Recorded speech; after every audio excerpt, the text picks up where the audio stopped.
Assalamualaikum warahmatullahi wabarakatuh. Ini adalah sebuah cerita tentang kasih sayang sesama makhluk. Dan makhluk ini bukan hanya manusia. Dengarkan ceritanya, sangat-sangat inspiratif dan akan merubah cara berpikir kalian tentang makhluk Allah selain dari manusia. Hadisnya dari Abdullah bin Umar radhiyallahu anhu, ia berkata, Rasulullah Shallallahu alaihi wasallam bersabda, Ar-rahimuna yarhamuhumur rahman irhamu ma fil ardi yarhamkum ma fis sama. Artinya, orang-orang yang suka menyayangi, mereka itu akan dikasihani oleh Yang Maha Pengasih, oleh Allah. Kasihanilah siapa yang berada di bumi, niscaya kamu akan dikasihani oleh yang berada di langit. Perihal yang sesuai dengan hadis ini ialah hikayat yang diriwayatkan oleh Umar radhiyallahu anhu bahwa ia sedang berjalan di Madinah, lalu melihat seorang anak yang memegang burung kecil yang dipermainkan, dimainkan gitu ya. Kemudian Umar kasihan kepada burung yang dipermainkan itu, lalu ia dibeli dari anak itu, kemudian dilepaskannya. Tatkala Umar radhiyallahu anhu meninggal dunia, banyak orang yang melihatnya dalam mimpi dan menanyakan keadaannya dalam mimpi itu. Apakah yang dilakukan Allah kepadamu? Kemudian Umar menjawab, Allah mengampuni dan memaafkan aku. Orang-orang itu bertanya, dengan apa engkau mendapatkan ampunan itu? Apakah dengan keadilan atau dengan kezuhudanmu? Kemudian Umar menjawab, tatkala kalian memasukkan aku ke dalam kubur dan menutupiku dengan tanah, kalian tinggalkan aku sendirian.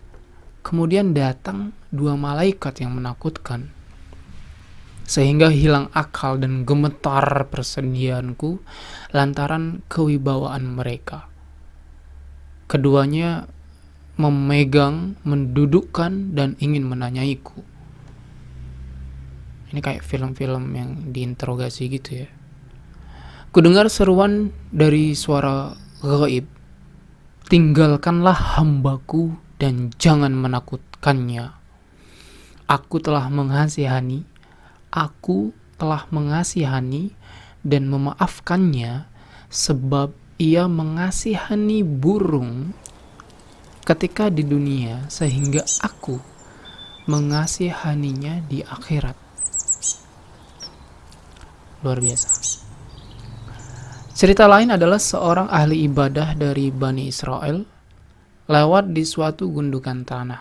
Saat itu Bani Israel ditempa kelaparan.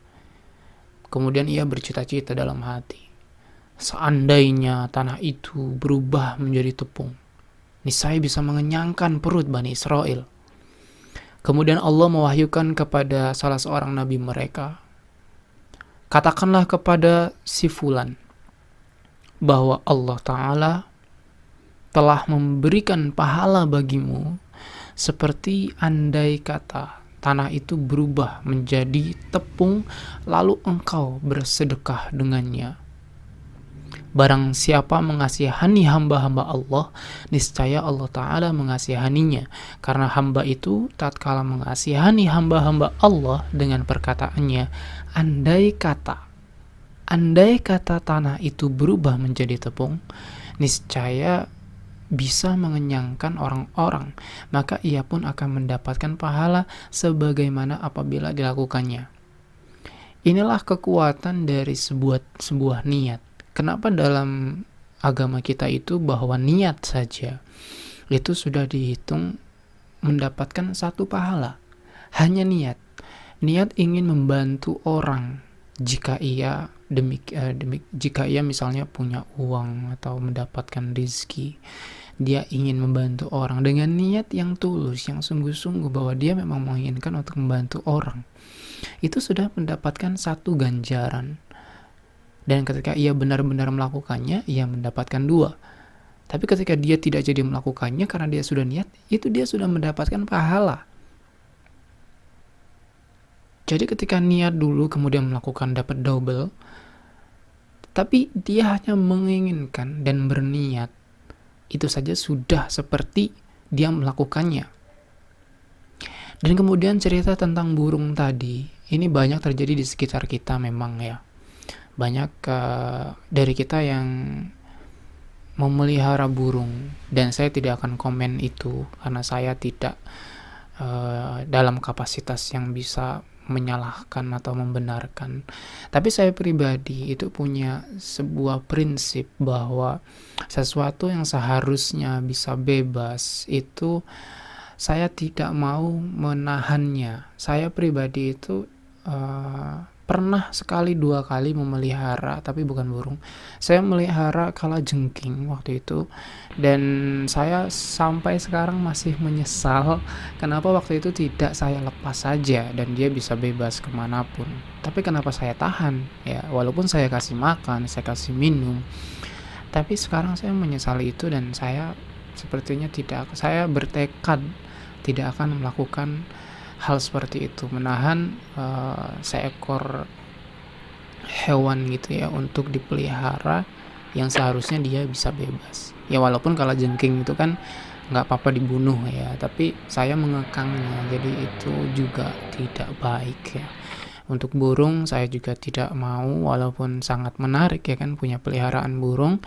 Dan mengkasihani makhluk itu tentunya tidak hanya seperti cerita tersebut, tapi segala perbuatan baik, seperti misalnya memberi minum, memberi makan hewan-hewan yang kelaparan, ngasih makan kucing ya kan, kucing yang liar yang susah makan, itu kalian kasih makan, itu juga saya yakin adalah merupakan sebuah kebaikan yang insya Allah akan dibalas oleh Allah kelak di akhirat.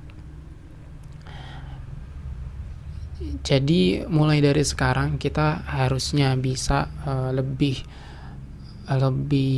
aware ya, lebih sadar bahwa kita seharusnya saling mengasihi, bukan hanya sesama manusia, tapi juga kepada makhluk Allah yang lainnya. Oke, demikian cerita yang sangat menggugah hati agar kita semakin bisa saling mengasihi ya, saling menyayangi sesama makhluk Allah, manusia, binatang, hewan, tumbuhan ya. Ini contohnya hanya hewan dan manusia. Kalian tahu kan cerita tentang wanita PSK, dan dia ngasih makan seekor anjing, walaupun ada yang meragukan cerita itu, tapi saya mengambil intisarinya bahwa mengasihani kepada sesama makhluk walaupun itu anjing, tapi anjing itu makhluk Allah, jadi bukan hewan yang hina, tidak ya. Babi itu tidak hina, cuman itu najis saja kalau dipegang. Bahkan ada yang tidak, bahkan hukum najisnya aja beda-beda ya, ada yang bilang air liurnya, ada yang bilang seluruh badannya gitu. Tapi bukan binatang hina, jadi harus kita kasihi, harus kita sayangi juga karena itu makhluk Allah ya kan. Itu contoh-contoh. Dan sekian, jika ada kesalahan dalam kata mohon maaf, dan mari kita sharing-sharing dan saling mengingatkan di kolom komentar, jaga ucapan ya, karena kita hidup gak sendirian. Dan sampai jumpa di cerita berikutnya. Wassalamualaikum warahmatullahi wabarakatuh. Jangan lupa di subscribe, di share, dan di like.